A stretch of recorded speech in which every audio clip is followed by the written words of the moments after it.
الحمد لله رب العالمين حمدا يوافي نعمه ويكافئ مزيده. يا ربنا لك الحمد كما ينبغي لجلال وجهك ولعظيم سلطانك.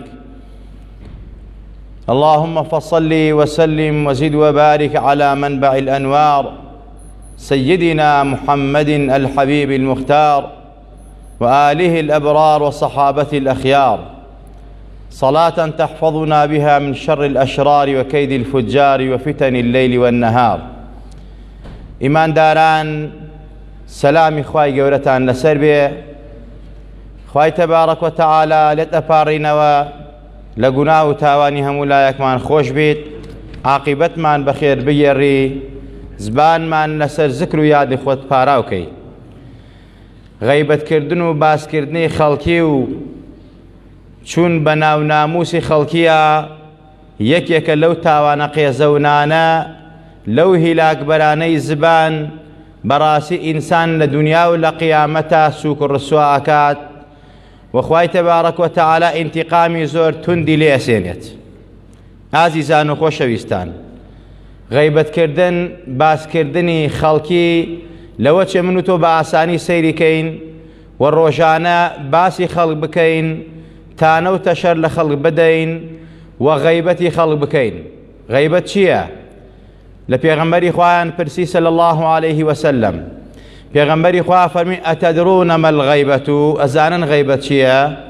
قالوا يا رسول الله صلى الله عليه وسلم الله ورسوله أعلم.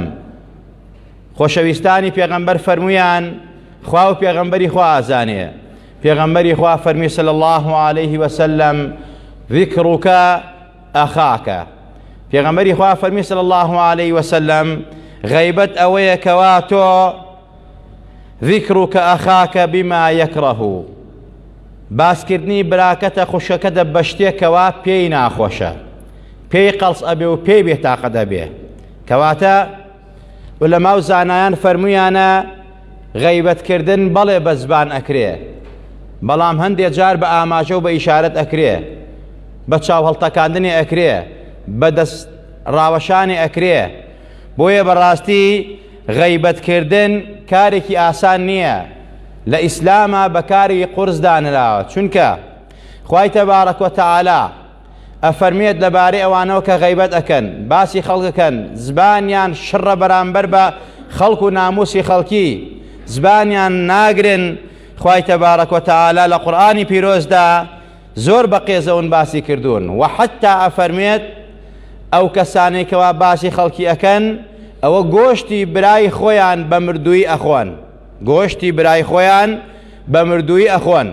کەواتە من و تۆی موسڵمان ئەبێ بە چاوێکی سووک و سەلیم و ئاسانەوە سەیری غەیبەتکردن